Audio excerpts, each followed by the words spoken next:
আরো এক মর্মান্তিক ঘটনার নিদর্শন উঠে আসলো আমাদের সামনে। ফাঁসিতে ঝুলন্ত উপজাতি গৃহবধূর মৃত্যু এবং ছেলে এসিড পানে হাসপাতালে চিকিৎসাধীন। গৃহবধূর মৃত্যু এবং নাবালক ছেলের এসিড পানের ঘটনায় গোটা এলাকা জুড়ে চাঞ্চল্য বিরাজ করছে। ঘটনা তেলিয়ামুড়া মহকুমা মুঙ্গিয়াকামী থানাধীন হলদিয়া এডিসি ভিলেজের ছনবাড়ি এলাকায় মঙ্গলবার রাতে।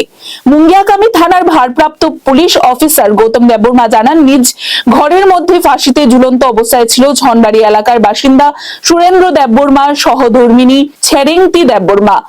মায়ের সঙ্গে একই ঘরে এসিড পান করেছিল 14 বছরের নাবালক ছেলে। পরে দুজনেই তেলিয়ামুড়া মহকুমা হাসপাতালে নিয়ে আসে এবং হাসপাতালে নিয়ে আসার পর গৃহবধূকে মৃত বলে ঘোষণা করে চিকিৎসক এবং গুরুতর আহত নাবালক ছেলেটিকে উন্নত চিকিৎসার জন্য জিবিপি হাসপাতালে প্রেরণ করা হয়। মুঙ্গিয়াকামী থানা আন্ডারের হলদিয়া ডিসি সনপাড়ার এক মহিলা আর নাম হল ছেরেংতি দেববর্মা, তার স্বামীর নাম সুরেন্দ্র দেববর্মা। তারা এখানে হসপিটালে আনছে। এটা ডক্টর ব্রড ডেট ডিক্লেয়ার দিয়েছে। ব্রড ডেট ডিক্লেয়ার দেওয়ার পরে এখন আমরা পিএম করার জন্য করতেছি। কালকে পিএম করা হইব।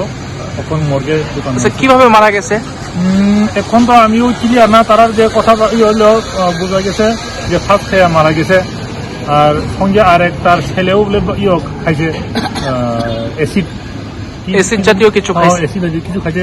ওই ছেলেকে জিবি হসপিটালে রেফার করানো হয়েছে। আনুমানিক 25 এরকম।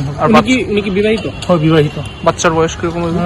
বাচ্চার বয়স 14 বা 11। পরিবারের লোক তারা পিএম করতে চাইছিল না। আমরা আইন অনুসারে আমরা পিএম করাইতে।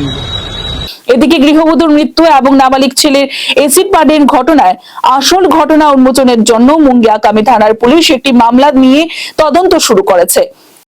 Report Tripura news 8।